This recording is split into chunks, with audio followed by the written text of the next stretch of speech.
నా తండ్రి ప్రభా 2000 సంవత్సరములకు ముందే తదుపరి ఈ యొక్క భారతదేశమునకు తదుపరి నా తండ్రి ప్రభా మరి నీ యొక్క నా తండ్రి వస్తువులను పంపి తదుపరి నీ వాక్యం ప్రచురించుటకు తదుపరి నా తండ్రి ఇక్కడ నీ వెలుగును ప్రకటించుటకు పంపి ఉన్నారు కానీ కొరకు నా తండ్రి ప్రభా కేవలం కొద్దిమంది మాత్రమే తదుపరి నీ నామం బట్టి తదుపరి చేతులు ఎత్తగలిగిన వారై ఉంటున్నారు ప్రభా నీ వెలుగులోనికి వచ్చిన వారు కొద్దిమంది తక్కిన చీకట్లో సంచరిస్తున్న ప్రజల కొరకు నా తండ్రి ప్రార్థిస్తున్నాం మా తరపు మరి అటు ఆ పరిపాలకులందరూ తరపు వారికి తోడై ఉన్నారు తదుపరి నా తండ్రి యెరొబెయాము చేసిన పాపం తదుపరి నా తండ్రి ప్రభా మరి చేయుటకు వీరందరూ ఏకమై ఉన్నారు ప్రభా నా తండ్రి ప్రభా మరి న్యాయంగా పరిపాలించు కనికరం వారికి నేర్పమని వేడుకుని నా ప్రభా నా తండ్రి ప్రభా సీయోనులో నుంచి నీ పరిపాలనను సాగించమని వేడుకున్నాం నా తండ్రి ప్రభా నా తండ్రి వ్యర్థమైన దానిని అనుసరించుక తదుపరి నిత్యమైనటువంటి సత్యమైనటువంటి వేదిక ధన్యతను ఈ యొక్క ఆజ్ఞను తదుపరి మాటలను కొనసాగించుటకు ప్రతి బిడ్డను నా తండ్రి కుటుంబం నుంచి తదుపరి దేశంలో అత్యధికమైన ఉన్నత స్థానం బిడ్డను నా తండ్రి ప్రభా న్యాయంగా ప్రవర్తించుటకు వారికి నేర్పమని వేడుకొని వచ్చిన ప్రభు ఈ దినం మేము ప్రార్థిస్తున్నటువంటి ప్రతి ప్రార్థన ఆలకించండి బిడ్డని తట్టు కనిపెడుతున్న విషయంలో తదుపరి వారికి ఏం అవసరతుందో వారిని వారికి అనుగ్రహించమని వేడుకున్న ప్రభా కుటుంబంలో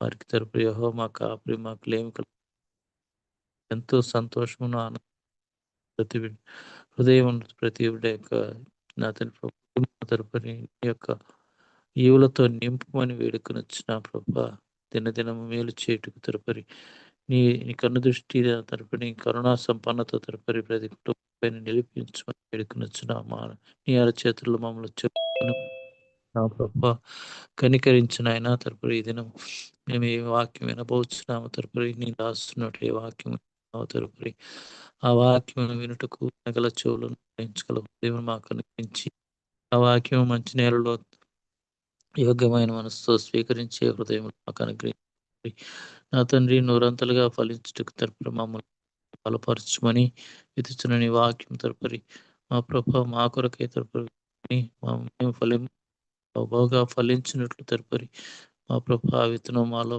నా తండ్రి ప్రభా ఫలించినట్లు చూపమని పరిశుద్ధాత్మ తదుపరి మా హృదయమును పరిశుద్ధపరచుమని నా తండ్రి ఫలించే హృదయముగా ఫలించుటకు యోగ్యమైన మనస్సును మాకు అనుగ్రహించిన కృప చూపమని నా తండ్రి ప్రతి ఒక్క విషయమును తదుపరి నీ యొక్క ఆలోచన లేనిదే తరపు నీ తలంపు లేనిదే ఏది జరగదు నా తండ్రి నీ ఆలోచనలు గంభీరము ఆ తలంపుల కంటే తలంపులు ఎంతో ఉన్నతములు ప్రభావం వాటిని గ్రహించలేము కనుక నీ ఆలోచనను కొనసాగించమని నా తండ్రి ప్రభా నీ యొక్క నా తండ్రి చిత్తమును నెరవేర్చుటకు మమ్మల్ని బలపరచుమని నా తండ్రి దాసుని నీ యొక్క ఆత్మతో నింపి తరపు మా కొరకు వాక్యం తరపరి ప్రకటించుటకు బిడ్డను బలమైన నీ ఆత్మతో తరపని వారి కుటుంబం వారు చేస్తున్న సమస్తమును ఆ పరిచర్యకు సహకరిస్తున్న ప్రతి ఒక్కరిని ప్రతి పరిచర్యలో అతని ప్రతి ఆలోచనను తరపరి నీదై ఉన్నట్లు నీ చిత్తమైనట్లు నా తరపు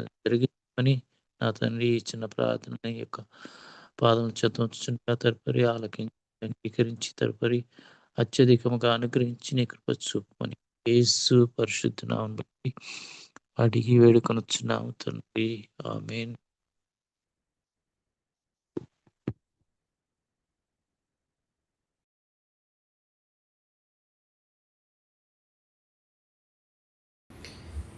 shalom, praise the lord.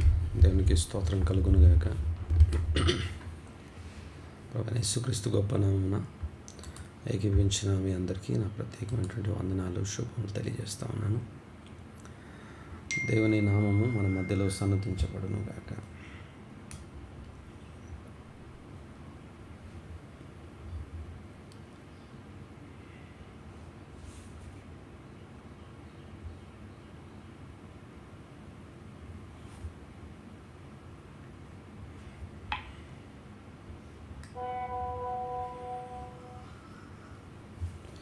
Right, ఈ రోజుకి సంబంధించినటువంటి వాక్య భాగంలోకి మనం వెళ్దాము.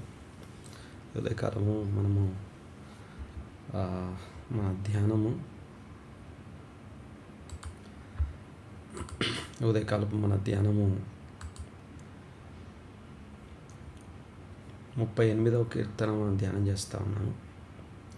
వాక్యంలోకి వెళ్ళకముందు ఎవరైనా ఒకరు ఈ మధ్యకాలంలో ఈ సీజన్లో దేవుడు మిమ్మల్ని దర్శించిన విషయాలు క్లుప్తంగా అందరి కోసం షేర్ చేయడానికి మీ ప్రేరేపణను బట్టి ఎవరైనా సరే వాక్యం మిమ్మల్ని ఎలా ప్రభావితం చేసిందో, సహవాసపు దీవెనలు ఏమి అనుభవించారో సంఘం మధ్యలో, సమాజం మధ్యలో అందరికీ వినపడేలాగా, అందరికీ అర్థమయ్యే విధానంలో మీ యొక్క మాటని అందరి ముందు చెప్పడానికి ఈ సమయాన్ని మనం వినియోగిద్దాం. ఎవరైనా ఒకరు దయచేసి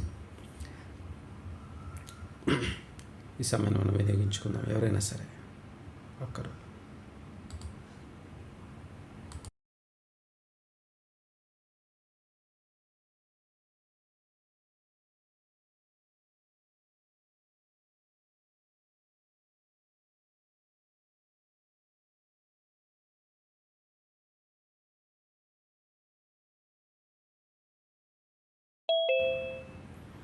ఎవరు లేకపోతే ఎవరైనా ఒకరు వాక్యం కోసం ప్రార్థన చేయండి. ఎవరైనా ఒకరు ప్రార్థన చేయండి. వాక్యంలోకి వెళ్ళిపోదాం.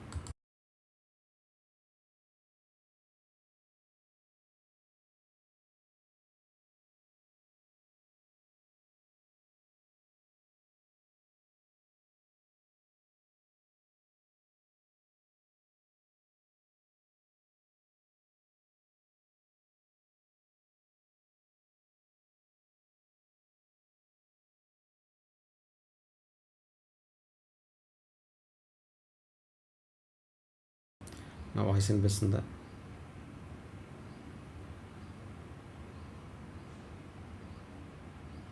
వినపడుతుంది అయ్యగారు. యా, ఎవరైనా ఒకరు వాక్యం కోసం ప్రార్థన.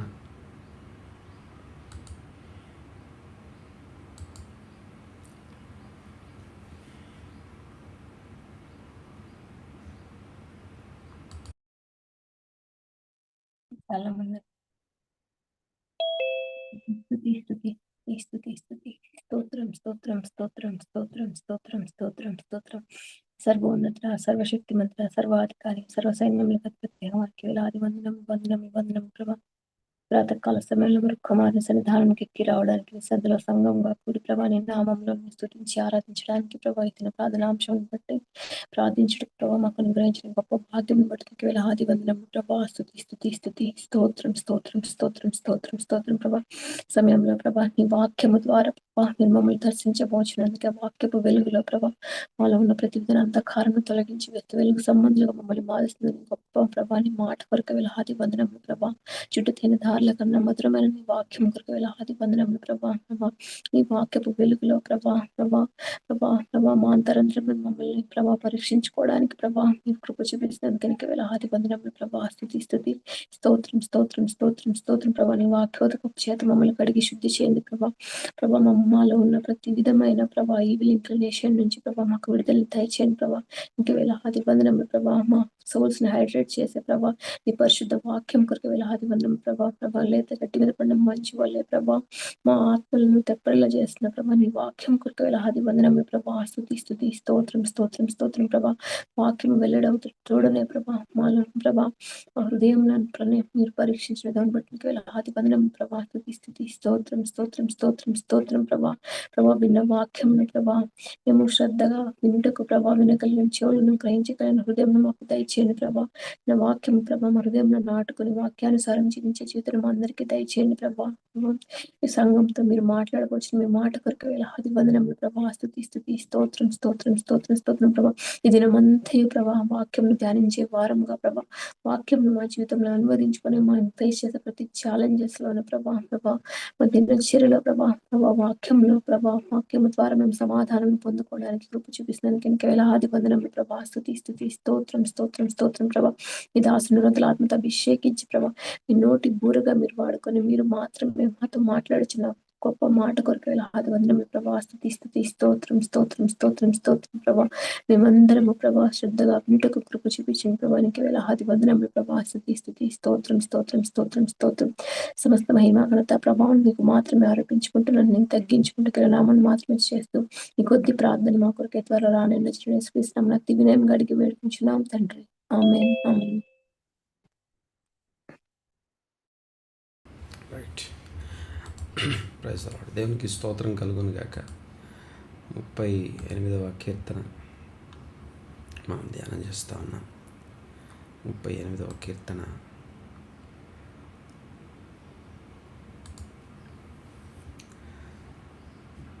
10-11 వచనాలు చదువుకుందాం ఒకసారి. 38వ కీర్తన.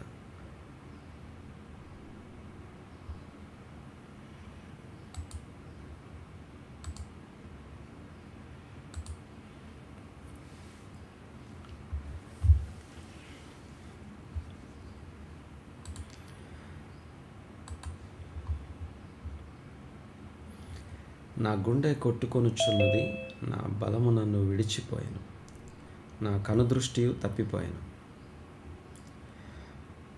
నా స్నేహితులను నా చెలికాంటును నా తెగులు చూచి ఎడముగా నిలుచుచున్నారు. నా బంధువులు నాకు దూరముగా నిలుచున్నారు. 12వ వచనం. నా ప్రాణము తీయ జూచువారు, నా ప్రాణము తీయ జూచువారు ఉరులు ఒడ్డుచున్నారు. నాకు కీడు చేయ జూచువారు హానికరమైన మాటలు పలుకుచు దినమెల్లా కపటోపాయములు పన్నుచున్నారు. 13వ వచనం.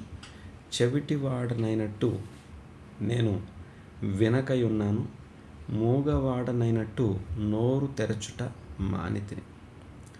దేవునికి స్తోత్రం కలుగునుగాక. ఈ దినపు వాక్య భాగము, ఈ దినానికి సంబంధించిన మాటని అర్థం చేసుకోవడానికి మనం ప్రయత్నం చేద్దాం. ఇక్కడ those who seek my soul, నా ప్రాణము తీయ వెదకుచున్నారు అనే మాట, నా ప్రాణము తీయ జూచువారు అనే మాట. ఎవరైనా సరే మన ప్రాణము తీయ చూచేవారు ఎందుకు మన కొరకు ఉంటారు.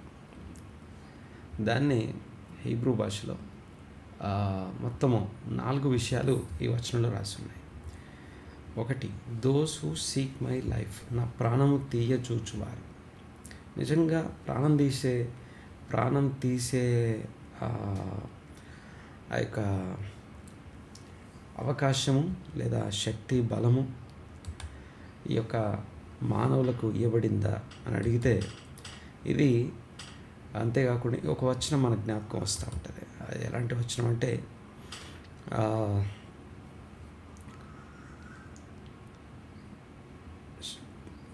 చచ్చిపోయిన తర్వాత లేదా చనిపోయిన తర్వాత నిన్ను ఏమీ చేయలేని వారికి నువ్వు భయపడొద్దు. చనిపోయిన తర్వాత కూడా నీ యొక్క సోల్ని నరకంలో వేసే వారికి నువ్వు భయపడు, అంటే దేవునికి భయపడు. ఈ మాట మనం చూస్తాం. అంతేకాకుండా ప్రాణం మీద అధికారం, ప్రాణం తీసే అధికారం ఎవరికీ లేదు, అది దేవునికి ఒక్కనికే ఉంది అనే సంగతి కూడా మనకు తెలుసు. ఒక ప్రాణం మీద అధికారము సంపూర్తిగా దేవునికే ఉంది. అంతేకాకుండా మనందరి స్వాధీనం చేయబడిన మన ప్రాణం మన స్వాధీనంలో ఉంది. ఆ ప్రాణాన్ని లేదా ఆ సోల్ని మనము ప్రభువుకు అప్పగించాలి, లేకపోతే మన యొక్క రక్షకునికి అప్పగించాలి. సోల్ని సరెండర్ చేయడం అంటాం. ప్రభువైన యేసుక్రీస్తు తాను ఆ యొక్క శిలువ మీద నా ప్రాణమును నీకు అప్పగించుచున్నాను అని చెప్పడం చూస్తాం. అయితే ఇక్కడున్న వచనం, ప్రాణము తీయజూచువారు అని చెప్పబడుతున్న ఈ వచనం ఏదైతే ఉందో, ఈ వచనము ఇందులో ప్రాణము తీయజూచువారు అనే మాటకి ఎగ్జాక్ట్గా చంపేవారు అని కాదు కానీ, లేకపోతే ప్రాణం తీసేవారు అని కాదు కానీ, ప్రాణం మీద ఎవరికి అధికారం లేదు అన్నట్టుగా ముందు మాట్లాడుకున్నాం. తర్వాత అంతేకాకుండా నరహత్య, ప్రాణం తీయడం అనే అంశంతో చూస్తే కనుక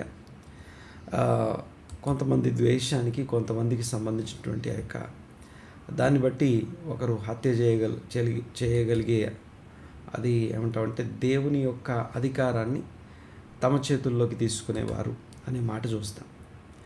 అంతేకాకుండా ఇక్కడ ఉన్నటువంటి వచనం, ఇప్పుడు ఈ 12వ వచనం మనతో మాట్లాడేది మొత్తం 4 అంశాలు ఇందులో ఉన్నాయి. ప్రాణం తీయజూచువారు అనేది మొదటి మాట అయితే, ఆ ప్రాణం తీసే విధానము మిగిలిన 3 విషయాలు మాట్లాడుతూ ఉంది. ఒకటి, those who desire my harm or evil, అంటే నా కీడును లేదా నాకు జరగబోయే హానిని గురించి ఆశపడేవారు. అంటే నాకు, నా ప్రాణానికి నాకు హాని చేసేవారు ఎవరైతే ఉన్నారో వారు ప్రాణం తీసేవారు అనేది మొదటి మాట. మొత్తం 4 మాటల్లో మొదటిది ప్రాణం తీయజూచువారు. ఏ విషయాల్లో ఎలా ప్రాణం తీస్తారు అనే దగ్గరికి వస్తే మిగిలిన 3 విషయాలు మనకు బోధపరుస్తూ ఉన్నాయి. ఒకటి, those who desire my harm or evil, నాకు జరగబోయే హాని, నాకు చేయబోయే కీడు గురించి ఆశపడి, నాకు జరగబోయే కీడు లేదా హాని కోసం ఆలోచించేవారు, ఆశపడేవారు. ఇది ఒకటి. తర్వాత రెండవది, సెకండ్ వన్ గమనించండి ఒకసారి. స్పీక్ డిస్ట్రక్టివ్ థింగ్స్, లేకపోతే ఒకటి ప్రాణము తీయజూచువారు, 2 ఆ ప్రాణం తీయజూసేవారు ఎలాగా అంటే హాని లేకపోతే ఏమంటాం దానికి కీడు జరగడం కోసం ఆశపడేవారు. రెండవది, ఆ హానికరమైనటువంటి మాటలు పలుకుచూ ఉండేవారు. మూడవది, కపటోపాయములు పన్నేవారు. నాలుగవది, దానికోసం ఉరులు లేదా ఏదో ఒక ట్రాప్, ఏదో ఒక అంటే చిక్కించుకునే విధంగా వలలు, ఉరులు వీటి కోసం వడ్డుచూ ఉండేవారు. ఈ 4 అంశాలు ప్రాణము తీయజూచేవారు అనే మాట గురించి చూస్తాం.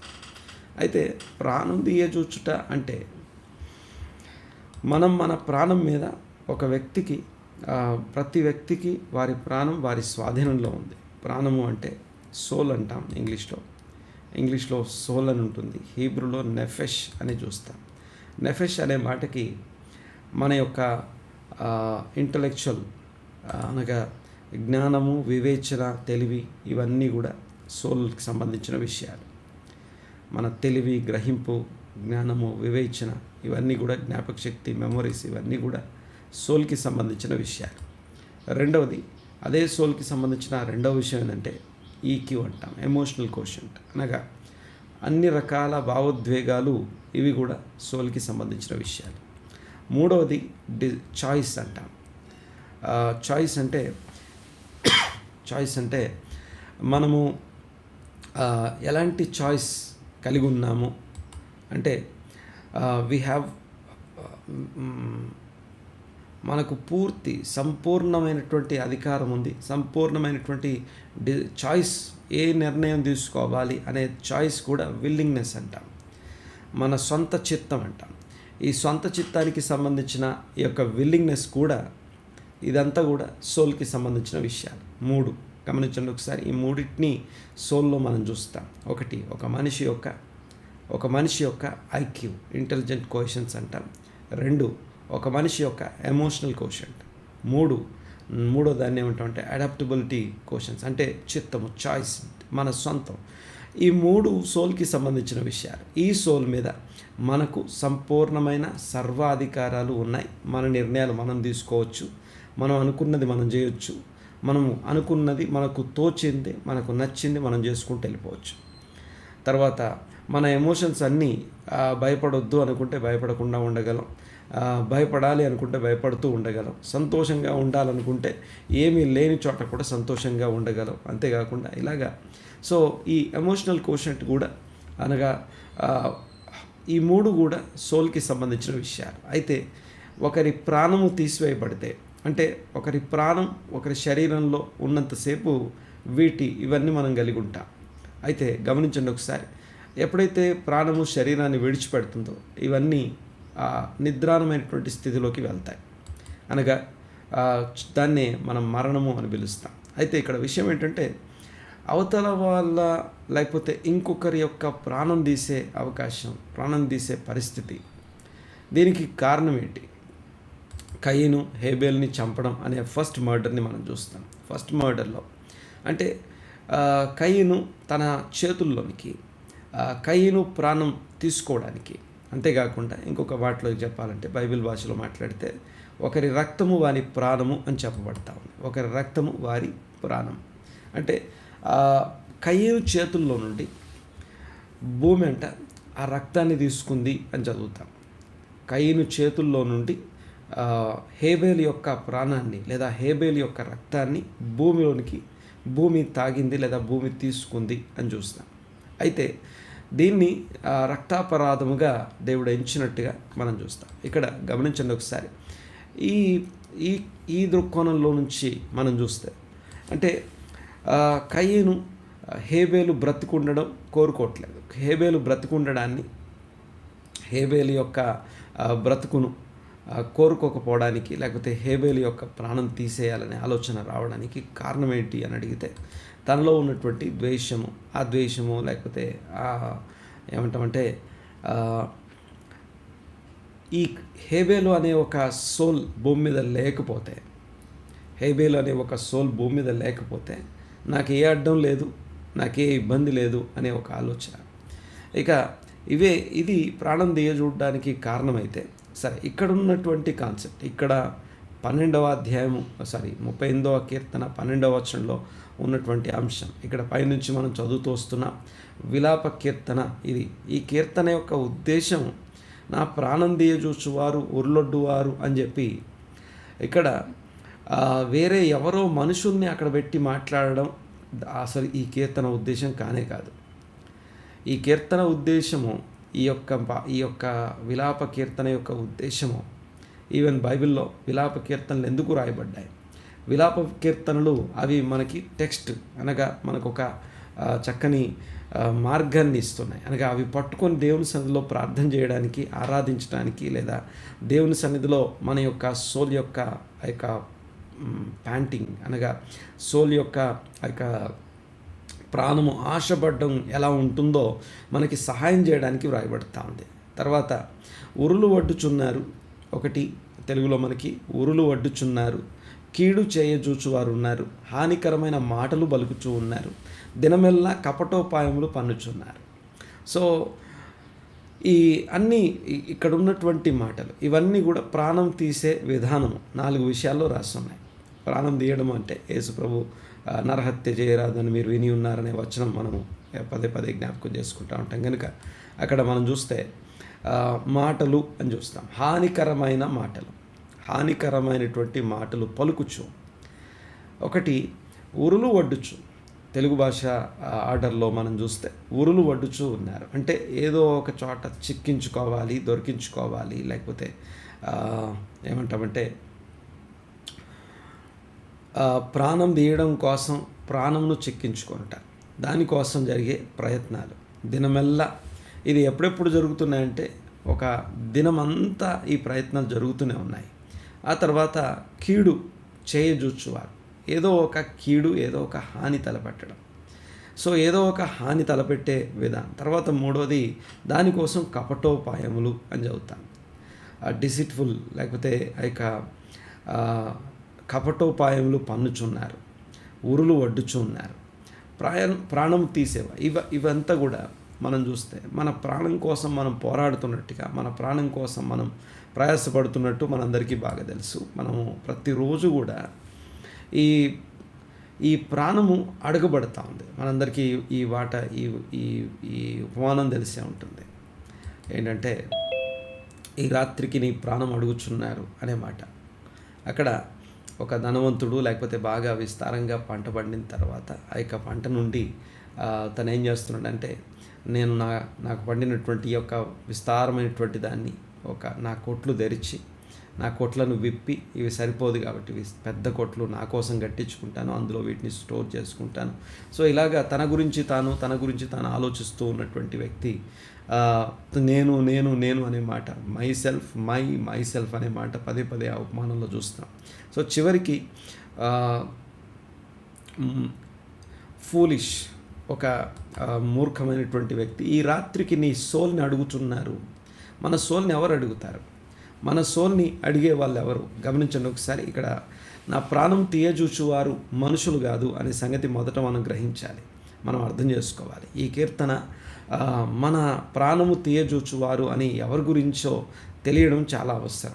గమనించండి ఒకసారి. అంటే నేను ఈ కీర్తన చదువుతున్నప్పుడు మొట్టమొదట కలిగే అభిప్రాయం ఏంటంటే, అయ్యో నా ప్రాణం తీసేవాళ్ళు కొంతమంది ఉన్నారు, కొంతమంది నాకు కీడు చేయాలని చూస్తూ ఉన్నారు, లేదా కొంతమంది నాకు హాని తలపెట్టాలని చూస్తూ ఉన్నారు అని కొంతమంది వ్యక్తుల మీదకి మన దృష్టి వెళ్తుంది. కానీ దీని ఉద్దేశం అది కాదు. గమనించండి ఒకసారి. ప్రాణం కావాలి అని అడిగే వాళ్ళు ఎవరు? నీ ప్రాణం నాకు కావాలి అని అడిగే వాళ్ళు ఎవరు అనేది మొదటి చాలా ప్రాముఖ్యమైనటువంటి ప్రశ్న. ఈ ప్రాణం కావాలని ఈ రాత్రికి నీ ప్రాణం అడుగుచున్నారు అనే వచనం మనం చూస్తాం. అంతేకాదు, ఇప్పుడు ఉదాహరణకి యేసు ప్రభు శిలువ మీద ఆయన మరణించిన సందర్భంలో ఆయన ప్రాణం కోరుకున్నవారు, అప్పుడున్నటువంటి ఆయనను వ్యతిరేకించేవారు, లేదా ఆయన చనిపోతే బాగుండని కోరుకున్న వాళ్ళని మనం చూస్తాం. కానీ ఇక్కడ విషయం ఏంటంటే, యోబు గ్రంథాన్ని మనము ఒక ప్రామాణిక గ్రంథంగా మనం చూస్తాం. కొన్ని విషయాలకు ప్రామాణికం ఆ యొక్క గ్రంథము. గమనించండి ఒకసారి. యోబు గ్రంథంలో దేవుని సన్నిధికి దేవుని కుమారులు లేదా దేవుని దూతలు వచ్చే ఒక సమయం ఒకటి వచ్చింది. ఆ సమయంలో వారితో పాటు అపవాది కూడా వచ్చాడు అని చూస్తాం. అపవాది కూడా వచ్చాడు. సో అపవాది ఎందుకు వచ్చాడు అంటే, అపవాది యొక్క ఉద్దేశం ఏం కావాలంటే ప్రాణం కావాలి. యోబు ప్రాణం కావాలి. దేవుడు, గమనించండి ఒకసారి, నీవు నా సేవకుడైన యోబు గురించి ఆలోచించావా అని మాట్లాడడం చూస్తాం. ఆ మాట తర్వాత నా సేవకుడైన యోబు గురించి ఆలోచించావా అని చెప్పిన తర్వాత, సో నా సేవకుడైనటువంటి యోబును ఊరికేనే నీ సేవకుడైన యోబుని అందు భయభక్తులు నిలుపుచున్నాడా? నీ సేవకుడైన యోబు ఊరికేనే నీ అందు భయభక్తులు నిలపట్లేదు. ఒక్కసారి ఆ మాటలు మీకు జ్ఞాపకం చేస్తాను, చూడండి ఒకసారి. యోబు గ్రంథం 1వ అధ్యాయము 8వ వచనం. అందుకు యెహోవా, నీవు నా సేవకుడైన యోబు సంగతి ఆలోచించితివా? అతడు యథార్థవర్తనుడును న్యాయవంతుడునై దేవుని యందు భయభక్తులు కలిగి చెడుతనం విసర్జించినవాడు. ఇవన్నీ కూడా యోబు యొక్క క్వాలిటీస్. గమనించండి ఒకసారి. ఈ కీర్తన 12వ వచనంలో ఉన్నటువంటి ప్రాణం తీయజూచువారు ఎవరు తెలుసుకోవాలంటే ఇది మనకు ముందు అర్థం కావాలి. 8వ వచనాన్ని కొద్దిగా చదవడానికి ప్రయత్నం చేయండి బైబిల్ తీసి. అతడు యథార్థవర్తనుడు, న్యాయవంతుడు, భయభక్తులు కలిగి చెడుతనం విసర్జించినవాడు, భూమి మీద అతని వంటి వాడు ఎవడు లేడు. ఇది దేవుడు తన సేవకుడైనటువంటి ఒక యోబు గురించి ఇచ్చే సాక్ష్యం. అంటే ఇది యోబు యొక్క దేవుని సన్నిధిలో యోగ్యత. దేవుని ఎదుట, దేవుని సన్నిధిలో సిగ్గుపడనక్కరలేనటువంటి యోగ్యుడైనటువంటి సేవకుడు యోబు. ఇక్కడ గమనించండి ఒకసారి. అని అడగగా అపవాది, యోబు ఊరకయే దేవుని యందు భయభక్తులు కలవాడాయన? ఒకవేళ ఇదే ప్రశ్న నీ గురించి దేవుని సన్నిధిలో మాట్లాడితే, ఇప్పుడు మనం చేసే భక్తి, ఇప్పుడు మనం చేసే ప్రార్థనలు, ఇప్పుడు మనం చేసే ఆరాధన, ఇవన్నిటినీ ఊరికేనే మనం నిజంగా దేవుని యందు భయభక్తులు కలిగి హృదయపూర్వకంగా నీ పూర్ణాత్మతో, నీ పూర్ణ హృదయంతో చేస్తున్నామా? లేదు పర్టికులర్గా ఇంకేదన్నా కారణం కోసం. గమనించండి ఒకసారి. అక్కడ వేయబడుతున్న అపవాదం ఏంటో చూడండి ఒకసారి. నీవు అతనికిని, అతని ఇంటి వారికిని, అతని కలిగిన సమస్తమునకు చుట్టూ, నీవు అతనికి, అతని ఇంటి వారికి, అతని కలిగిన సమస్తమునకు చుట్టూ కంచె వేసితివి కదా. కంచె అంటే ఒక ఫెన్సింగ్ వేశారు. అనగా నువ్వు కాపాడుతున్నావు కాబట్టి నీ యందు భక్తి నిలుపుతున్నాడు యోబు అనేది అపవాదం. ఇంతకీ ఆ కంచె ఏంటి అంటే, ఈ కంచె గురించి ప్రసంగి గ్రంథం చెప్తా ఉంది. ఒక వ్యక్తికి కంచె ఆ వ్యక్తి యొక్క ఆస్తిపాస్తులు లేకపోతే ధనము అని చెప్పాలి. తనకున్నటువంటి ధనము తనకు కంచె, అది ప్రొటెక్ట్ చేస్తుంది. ధనము ఆశ్రయాస్పదము అంటాడు ప్రసంగి గ్రంథంలో. అంటే ధనము ఒక కంచె లాంటిది అని అర్థం. అంటే దాన్ని ఆధారం చేసుకోవచ్చు. మన ప్రాణాన్ని కాపాడుకోవడానికి డబ్బులు ఉపయోగపడతాయి. తర్వాత రెండవది జ్ఞానము అంటాడు. జ్ఞానము ఆశ్రయాస్పదం. అంటే ఒక వ్యక్తి యొక్క అవగాహనతో కూడినటువంటి జ్ఞానం ఒక మనిషి యొక్క ప్రాణాన్ని కాపాడుతూ ఉంటే, రెండోది ధనం కాపాడుతూ ఉంది. అయితే ఇక్కడ దేవుడే ఆ రెండింటినీ ఇచ్చాడట. ఆ రెండింటినీ కంచె వేసావు నువ్వు అంటాడు. ఎవరెవరికి? అతనికిని, అతని చూడండి ఒకసారి, నీవు అతనికిని 10వ వచనంలో అతని ఇంటి వారికిని అతనికి కలిగిన సమస్తమునకును చుట్టూ కంచె వేసితివి కదా. నీవు అతని చేతి పనిని దీవించుచుండుట చేత అతని ఆస్తి దేశంలో బహుగా విస్తరించి ఉన్నది. దేశమన్నంతటా వ్యాపారాలు చేస్తున్నాడు. చాలా విస్తరించిన ఆస్తి కలిగి ఉన్నాడు ఈ యోబు. తర్వాత అతనికి ఆ యొక్క ధనము, లేకపోతే ఆ యొక్క ఏమంటాము, ఆ యొక్క జ్ఞానం అనే కంచె వేసి ఉన్నావు నువ్వు. కాబట్టి అతని ప్రాణం, తర్వాత అతడు భయభక్తులు కలిగి ఉన్నాడు. అంటే అపవాది యోబు విషయంలో ఏమడుగుతున్నాడు అంటే, నువ్వు ఆ ప్రాణంను నా హ్యాండ్ ఓవర్ చేసి చూడు అంటున్నాడు. ఎవరు నా ప్రాణం తీయజూచేవారు ఉన్నారు అనే విషయం మనకు మొదట తెలిసి ఉండాలి. ప్రాణం తీసేవారు, ఇక్కడ చాలా జాగ్రత్తగా ఈ విషయాన్ని అర్థం చేసుకోవడానికి ప్రయత్నం చేద్దాం. గమనించండి ఒకసారి. అతనికిని అతని ఇంటి వారికి కలిగిన సమస్తమునకు చుట్టూ కంచె వేస్తేవి. ఆ కంచె ఉంది కాబట్టి. రెండు, ఆ కంచె ఎలాంటి కంచె అంటే, నీవు అతని చేతి పనిని దీవిస్తూ ఉన్నావు. అతడు ఏం పని చేసినా నువ్వు దీవిస్తున్నావు, అంతేకాకుండా ఆశీర్వదిస్తూ ఉన్నావు. కాబట్టి అతని ఆస్తి దేశంలో బహుగా విస్తరించి ఉన్నది. అయినను నీవు ఇప్పుడు నీ చెయ్యి చాపి, 11వ వచనం చూడండి ఒకసారి. అయినను నీవు ఇప్పుడు నీ చెయ్యి చాపి అతనికి కలిగిన సమస్తమును మొత్తిన ఎడల,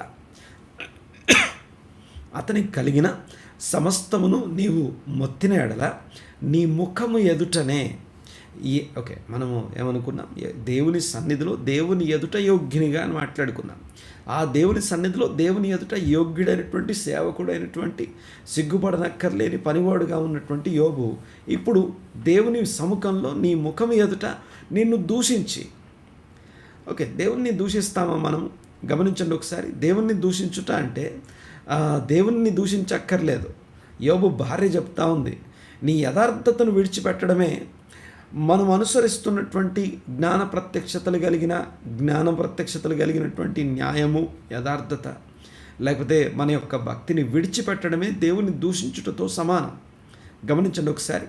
నీవు ఆ యొక్క యథార్థతను విడిచిపెట్టి దేవుని దూషించి మరణమవ్వు అంటుంది. అంటే దేవుణ్ణి తిట్టమని చెప్పట్లేదు, కానీ యథార్థతను విడిచిపెట్టడమే దూషించుటతో సమానం. గమనించండి ఒకసారి ఇక్కడ. అంటే ఒక వ్యక్తి తన భక్తిని విడిచిపెట్టాడు అంటే, ఆ వ్యక్తి తన యొక్క ప్రాణాన్ని, లేకపోతే ఆ ప్రాణాన్ని సాతాను వశము, లేకపోతే అపవాది వశం చేస్తున్నాడు. ఇక్కడ ఈ మాటని అర్థం చేసుకోవడానికి ప్రయత్నం చేద్దాం. చూడండి ఒకసారి. అయినను ఇప్పుడు నీ చేయి చాపి, 11వ వచనం, అతనికి కలిగిన సమస్తమును మొత్తిన ఎడల అతడు నీ ముఖము ఎదుటనే దూషించి నిన్ను విడిచిపోవును అని యెహోవాతో అనగా, యెహోవా ఇదిగో అతనికి కలిగిన సమస్తము నీ వశం చేస్తున్నాను. అతనికి కలిగిన సమస్తము నీ వశం చేస్తున్నాను. అతనికి మాత్రము ఏ హానియు చేయకూడదని అపవాదికి సెలవీయగా, అతడు అన్న దగ్గర ఇంగ్లీష్లో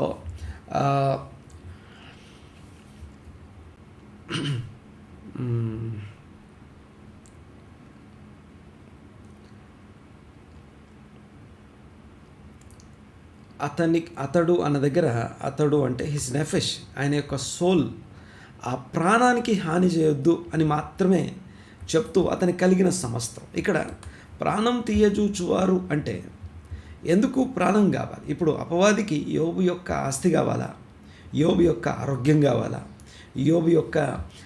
యోబుకున్నటువంటి కుటుంబం కావాలా? యోబుకి ఏం కావాలి? యోబు సంబంధించింది ఏం కావాలి అంటే, యోబు యొక్క ప్రాణము అపవాదికి కావాలి. ఒక్కసారి నేను చెప్పే విషయాన్ని కంక్లూడ్ చేసిన క్లోజ్ చేస్తాను ఈ రోజుకి. నేను మిగతా విషయాలు రేపు ఉదయం మాట్లాడుకుందాం. గమనించండి ఒకసారి. నా ప్రాణము దేన్ని హత్తుకొనున్నది? దేవుణ్ణి, దేవుని భక్తిని, దేవుని వాక్యాన్ని, దేవుని యొక్క సన్నిధిని హత్తుకొని ఉండే ప్రాణం. అదే ప్రాణము దేవుడు ఇచ్చే వాటిని గనక హత్తుకొని ఉంటే, ఇక్కడ అపవాది ఏంటంటే, యోబు యోబు ప్రాణం నిన్ను హత్తుకొని లేదు. యోబు ప్రాణం నువ్వు యోబుకిచ్చిన ఆస్తిపాస్తులు, యోబుకిచ్చిన అభివృద్ధి మీద దాన్ని హత్తుకొని ఉంది. ఒకవేళ యోబు అభివృద్ధి ఉన్న ఫలంగా ఆగిపోతే, యోబు అభివృద్ధి చెందడం గనుక నువ్వు గనక మొత్తితే, ఫెయిల్యూర్ అనే విషయాన్ని యోబుకి కనుక నువ్వు ఇస్తే, నువ్వు ఏర్పాటు చేసినటువంటి కంచె, సక్సెస్ అనేది ఒక మనిషికి కంచె. ఒక అభివృద్ధిలో ఉన్నవాడు మాట్లాడే పద్ధతి వేరే ఉంటుంది, ఒక ఫెయిల్యూర్ పర్సన్ మాట్లాడే విధానం వేరే ఉంటుంది, కాన్ఫిడెన్స్ ఉంటుంది. గమనించండి ఒకసారి. సో మన సక్సెస్ మన నోటి మాటని మారుస్తుంది, మన నోటి మాటకు ఒక కాన్ఫిడెన్స్ ఇస్తుంది. అయితే ఇక్కడ ప్రాణము దేవుడు ఇచ్చే వాటిని హత్తుకొని ఉండడం వేరు, దేవుణ్ణి హత్తుకొని ఉండడం వేరు. ఇక్కడ అపవాది మన మీద అపవాదు వేస్తూ ప్రతిరోజు జరిగే విధానం ఇది, దినమెల్లా జరుగుతున్నటువంటి విషయం ఇది. మనము అల్టిమేట్లీ ఈ 12వ వచనాన్ని యోబు గ్రంథంలో ఉన్న 1-2 అధ్యాయాల్లో ఉన్నటువంటి అపవాది అనబడుతున్నవాడు ఆ ట్రాప్స్, లేకపోతే ఆ యొక్క ఉరులు ఉచ్చులు ఒడ్డడం ద్వారా, లేకపోతే వల వేసి చేపల్ని పట్టుకున్నట్టుగా ఎరను వేసి ఆ యొక్క చేపను బంధించినట్లుగా రకరకాల ప్రలోభాలు, వ్యామోహాలకు గురి చేస్తూ, లేకపోతే మన శరీర క్రియలను మనం అనుసరించే విధంగా మన ప్రాణము దేన్ని హత్తుకొని ఉంది? దేవుని వాక్యాన్ని హత్తుకొని ఉన్నవాడు.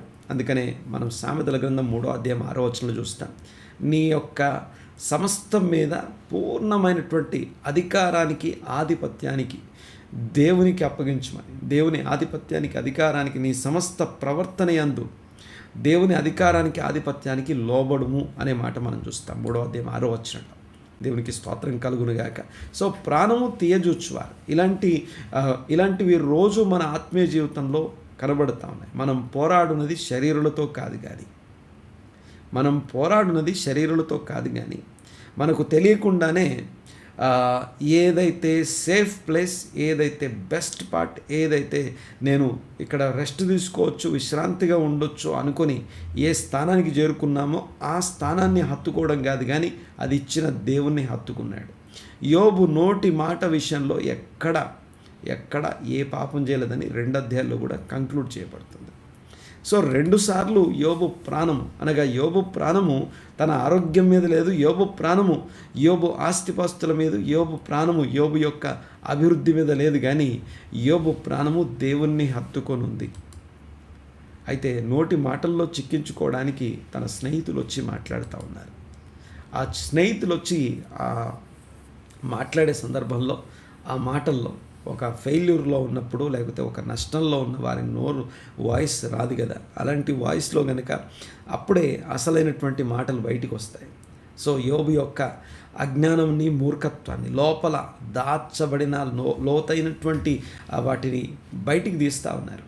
సో మొత్తానికి యోబును దేవుడు ఏమన్నాడో తెలుసా? ఒక్క మాట, జ్ఞానము లేని మాటల చేత, ఉపదేశం లేని వాడు మాట్లాడినట్టు మాట్లాడుతూ ఆలోచనను నిరర్ధకం చేస్తున్న వీడెవడు అనే మాట చూస్తాం. దేవునికి స్తోత్రం కలుగునుగాక. తలలు వంచి కళ్ళు మూసుకొని ఈరోజు కోసం ప్రార్థన చేద్దాం. నా ప్రాణము అడిగేవారు ఉన్నారు, నా ప్రాణము తీయజుచ్చేవారు ఉన్నారు. అలాంటి వారి కోసం ఒక్కసారి, అలాంటి వారి మధ్య ఎలాంటి ట్రాప్కి లోన్ అవ్వకుండా, ఎలాంటి ఆ యొక్క ఊరిలో పడకుండా ఈ విలాప కీర్తన దేవుని సన్నిధికి వచ్చి, దేవా, నాకు తెలియకుండానే నా భక్తిని ప్రశ్నించే, నా యొక్క మిమ్మల్ని హత్తుకొని ఉండే ఆ యొక్క సంబంధాన్ని ప్రశ్నించే అపవాదులు రోజు వేస్తూ ఉన్నారు కదా, వాటన్నిటిలో ఇదిగో మీ సన్నిధిలో నేను విజ్ఞాపన చేస్తున్నాను. దురభిమాన పాపంలో పడిపోకుండా నన్ను కాపాడయ్యా, నన్ను రక్షించు ప్రభు అని దేవుని సన్నిధిని అడుగుదాము, ప్రార్థన చేద్దాము. దేవునికి స్తోత్రం కలుగునుగాక. తలలు వచ్చి కళ్ళు మూసుకొని, మా పరమ తండ్రి, మా దేవ, కృతజ్ఞతలు, స్తుతులు, స్తోత్రం నాయన. నా ప్రాణమును అడిగేవారు ఉన్నారు, నా ప్రాణము తీయజూచేవారు ఉన్నారు, ఉరులు ఒడ్డేవారు, దినమెల్లా కుట్రలు, ఇదిగో కపటోపాయములు చేసేవారు ఉన్నారు. ఇదిగో శరీరులు, వ్యక్తులు కాదు కానీ ఇదిగో స్తోత్రం నాయన.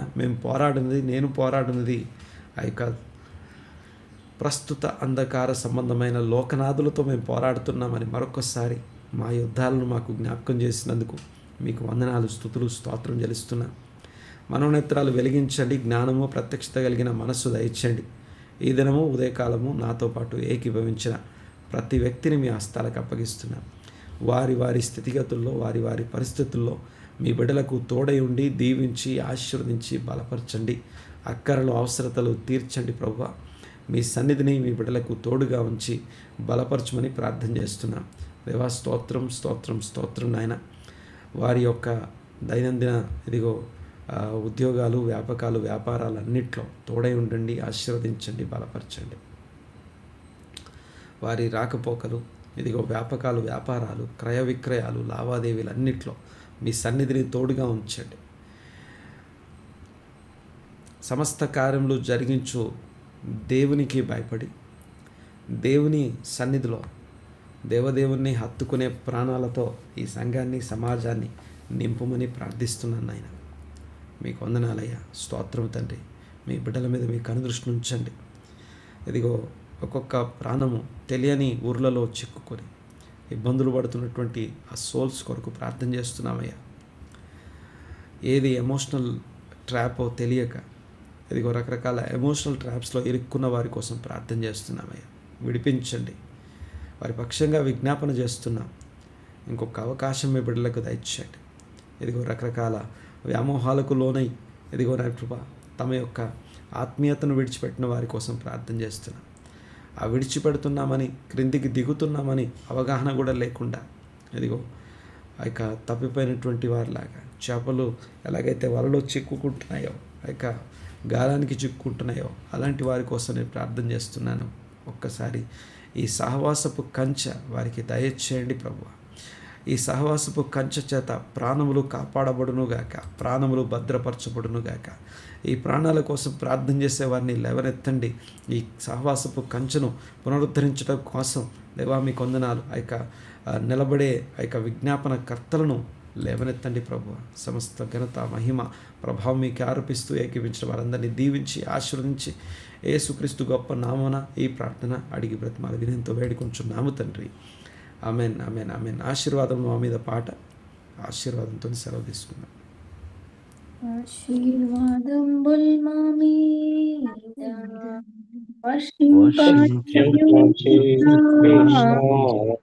ఆశతో నీ సత్యవాగ్దానము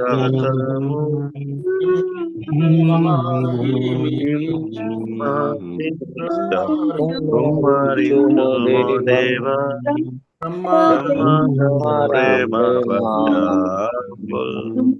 కుమారించుము దేవా.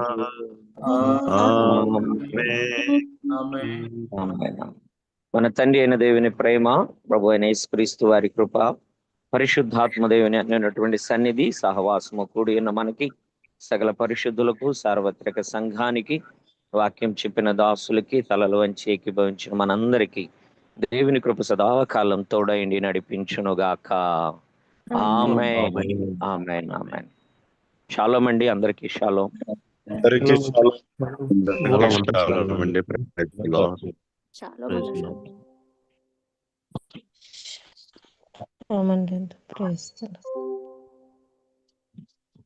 షాలోమ్ పాస్టర్ గారు,